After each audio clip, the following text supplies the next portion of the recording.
जो पहला टॉपिक था हम लोग देखे थे क्या था, रिनाइंसेस। रिनाइंसेस क्या है? रीबर्थ। तो इसके ऊपर मैं आप लोगों को ये आपके व्हाट्सअप नंबर पे कुछ फ़ोटोज़ इमेजेस भेजूँगा इंटरनेट के थ्रू डाउनलोड करके।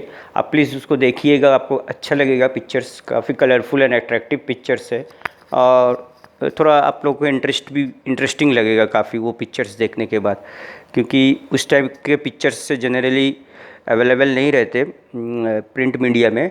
बट मैं आप लोग को भेजूँगा, ठीक है? तो वो पिक्चर को देख लीजिएगा। तो सबसे पहले होता है कि रिनाइंसेस। रिनाइंसेस मतलब रीबर्थ होता क्या है? रीबर्थ देखो बेटा, इसके ऊपर है ना पूरा डिटेल्स नाइन्थ और टेंथ में, नाइन्थ में ज़्यादातर इसके ऊपर डिटेल्स है। लेकिन आप पहले ही समझ लीजिए कि यूरोप में काफ़ी सारे चेंजेस, क्रांति हुए। क्रांति मतलब रिवॉल्ट हुए, ठीक है? एक हुआ इंग्लिश रेवोल्यूशन, एक हुआ फ्रेंच रेवोल्यूशन, ठीक है? जहाँ पे वहाँ का पूरा सोसाइटी का फॉर्मेट बदल गया। और ये रिवोल्यूशन होने के जो बेसिक दो तीन बड़े रीजंस थे, the details are in your class 9 books, but basic thing I am telling you, this 2-3 revolution occurred due to the reason that European society जो था, it is divided into basically two sections, 3 sections you can tell, 3 भागों में बटा हुआ था। ये 3 sections कौन थे? एक थे जो राजा के परिवार वाले, रॉयल फैमिलीज, ठीक है, फर्स्ट सेक्शंस। सेकंड सेक्शंस कौन थे? जो चर्च या रिलीजियस लीडर्स रहते थे, ठीक है, वो थे सेकंड सेक्शंस में। थर्ड सेक्शंस में कौन थे?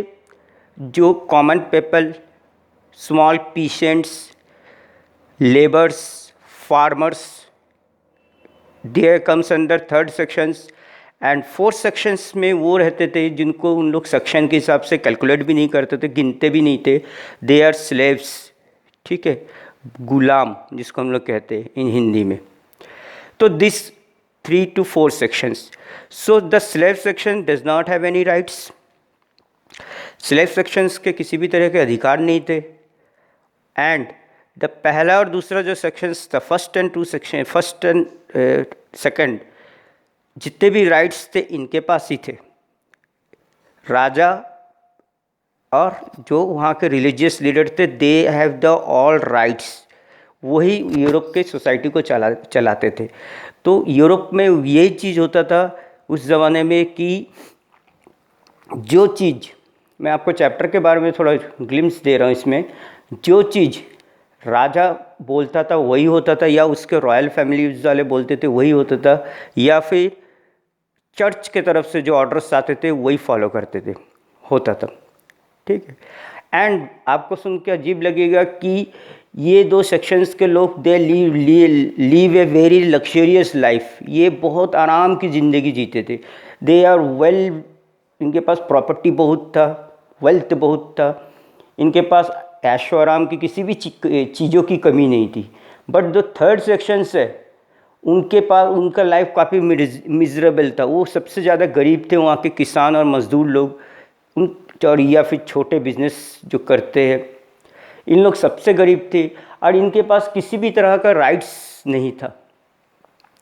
और इनके डेवलपमेंट के लिए बारे में ना तो राजा सोचता था और ना ही वहाँ का चर्च सोचता था। वो सिर्फ इनको एक्सप्लॉइट करते थे और उससे उसका अपना फ़ायदा निकालते थे। तो और सबसे जो एक मेन चीज़ है यूरोप में था उस ज़माने में, कि राजा एक टैक्स लेता था जो कि गवर्नमेंट लेता है, हर सरकार लेता है, सरकारी खजाने में जाता है। तो राजा अपने तरफ से टैक्स लेता था लोगों को टैक्स। लेकिन अभी क्या होता है हमारे इंडिया में, जैसे टैक्स देते हैं हम, सभी लोग टैक्स देते हैं और इनकम के बेसिस पे टैक्स देते हैं। जिसका इनकम जितना ज़्यादा वो उतना ज़्यादा टैक्स देता है, और जिसका इनकम कम है उसको तो कई टैक्स ही नहीं देना पड़ता, या फिर टैक्स में इसको छूट मिलता है। बट वहाँ पे उल्टा था उस ज़माने में। वहाँ पे क्या था, राजा और चर्च वाले जिनके पास सब कुछ था, पूरा प्रॉपर्टी था, उनको टैक्स नहीं देना पड़ता था। टैक्स किसको देना पड़ता था? जिनके पास कुछ भी नहीं था, लैंडलेस फार्मर्स, जिनके पास खेती करने के लिए ज़मीन नहीं था, या बहुत ही छोटे किसान, इनको पूरा टैक्स देना पड़ता था। तो इसी को, ये जो चेंजेस हुआ उसी को उन लोग सोशल टर्म्स में इन लोग क्या कहते हैं, रीबर्थ या रीनेंसिस। और ये रीनेंसिस से क्या हुआ, एक देश में पहले हुआ, उसका इफेक्ट दूसरे देश में हुआ, उसका इफेक्ट तीसरे देश में हुआ, उसका इफेक्ट चौथे देश में हुआ, और इस तरह किससे यूरोप में बहुत सारे चेंजेस हो गए। ठीक है, पहला टॉपिक तो हम लोग समझ गए। अब सेकंड टॉपिक पे आते हैं। सेकंड टॉपिक क्या था, ह्यूमनिज्म। ह्यूमनिज्म क्या था सेकंड टॉपिक, मैं आपको थोड़ा सा दिखा दे रहा हूँ सेकंड टॉपिक को।